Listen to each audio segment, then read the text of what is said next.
Hi hello ನಮಸ್ತೆ welcome back day 96. So almost 13 weeks ಆಗಿದೆ. Last ನಾನು ಸ್ಟ್ರೆಂತ್ ಎಲ್ಲ ಚೆಕ್ ಮಾಡಿಸ್ದಾಮೇಲೆ ಏನೇನು ವರ್ಕೌಟ್ ಮಾಡಬೇಕು ಅಂತ ನಮ್ಮ ಫಿಸಿಯೋದವರು ತಿಳಿಸ್ಕೊಟ್ಟಿದ್ದಾರೆ. ಸೊ ಫಸ್ಟು ನೀ ಎಕ್ಸ್ಟೆನ್ಷನ್ಸು, ಇದೆಲ್ಲ warm up exercises, side walk with bands. So ಇದು ನಿಮ್ಮ ಗ್ಲೂಟ್ಸ್ಗೆ ವಾರ್ಮ್ ಅಪ್ ಆಗಲಿ ಅಂತ. ಫಸ್ಟ್ ವರ್ಕೌಟ್ ಬಂದ್ಬಿಟ್ಟು ಹಿಪ್ ಥ್ರಸ್ಟು.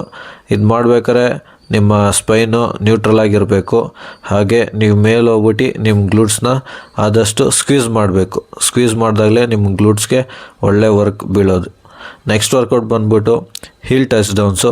ಸೊ ಇದೇನಂದರೆ ಲಾಸ್ಟ್ ನಾನು ಬರೀ ಸ್ಟೆಪ್ಪರ್ಸಲ್ಲಿ ಮಾಡ್ತಾಯಿದ್ದೆ. ಸೊ ಈಗ ಪ್ರೋಗ್ರೆಸ್ ಆಗಿ ಬೆಂಚ್ ಮೇಲಿಂದ ಮಾಡಬೇಕು. ಸೊ ನೋಡಿ, ಇದು ಸೈಡ್ ಆ್ಯಂಗಲಿಂದ ಇದು ನೀವು ಹೋಗಿ ಟಚ್ ಮಾಡಿ ಮೇಲಕ್ಕೆ ಬರ್ತಿರಲ್ಲ, ಆ ಮೂಮೆಂಟಲ್ಲಿ ನಿಮ್ಮ ಗ್ಲೂಟ್ಸ್ನ ಸ್ವಲ್ಪ ಹಿಂದೆ ಪುಷ್ ಮಾಡಬೇಕು. ಮಾಡಿಬಿಟ್ಟು ಆಮೇಲೆ ಹೋಗಿ ಹೀಲ್ ಟಚ್ ಡೌನ್ ಮಾಡಿ ತಿರ್ಗಾ ಮೇಲಕ್ಕೆ ಬರಬೇಕು. ಇದಾಗ್ತಿದ್ದಂಗೆ ನೆಕ್ಸ್ಟ್ ಹ್ಯಾಮ್ಸ್ಟ್ರಿಂಗ್ ಬ್ರಿಡ್ಜಸ್ಸು. ಇದೇನಂದರೆ ನಿಮ್ಮ ಹಿಂಡಿ ಇರುತ್ತಲ್ಲ, ಹಿಂಡಿಯಿಂದನೇ ನೀವು ಪುಷ್ ಮಾಡಬೇಕು. ನಿಮ್ಮ ಲೋವರ್ ಬಾಡಿ ಇಲ್ಲಾಂದರೆ ಗ್ಲೂಟ್ಸಿಂದ ಎದೊಳ್ಬಾರ್ದು, ನಿಮ್ಮ ಹಿಂಡಿಂದನೇ ಪುಷ್ ಮಾಡಬೇಕು. ಅವಲೇ ನಿಮಗೆ ಹ್ಯಾಮ್ಸ್ಟ್ರಿಂಗ್ಗೆ ವರ್ಕ್ ಬೀಳೋದು. Next hip adductions. ಸೊ ಇದು ಬಂದುಬಿಟ್ಟು ನಿಮ್ಮ ಇನ್ನರ್ ಥೈಸ್ ಇರುತ್ತಲ್ಲ, ಆ ಮಸಲ್ಸ್ಗೆ ವರ್ಕ್ ಆಗಲಿ ಅನ್ನೋ ಕಾರಣಕ್ಕೆ ಇದು ಅಡಿಷ್ನಲ್ ವರ್ಕೌಟು. ಸಿಂಗಲ್ ಲೆಗ್ ಗಾರ್ಡಿಯಲ್ಲು. ಈ ವರ್ಕೌಟು ನಿಮ್ಮ ಹ್ಯಾಮ್ಸ್ಟ್ರಿಂಗಿಗೆ. ಸೊ ಇದು ನೋಡಿ ಹೆಂಗೆ ಮಾಡ್ತಾಯಿದ್ದೀನಿ ಅಂತ.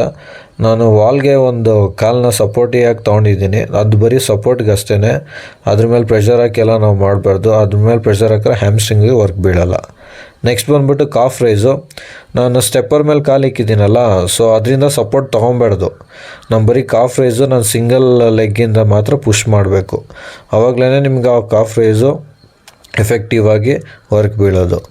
ಸೊ ಇದಾಗಿತ್ತು ಇವತ್ತಿನ ವರ್ಕೌಟ್ಗಳು. ಸೊ ನನ್ನ ಚಾನಲ್ನ ಸಬ್ಸ್ಕ್ರೈಬ್ ಮಾಡಿ, ಇದೇ ಥರ ಇನ್ನೂ ಇನ್ಫಾರ್ಮೇಟಿವ್ ವೀಡಿಯೋಸ್ ಅಪ್ಲೋಡ್ ಮಾಡ್ತೀನಿ.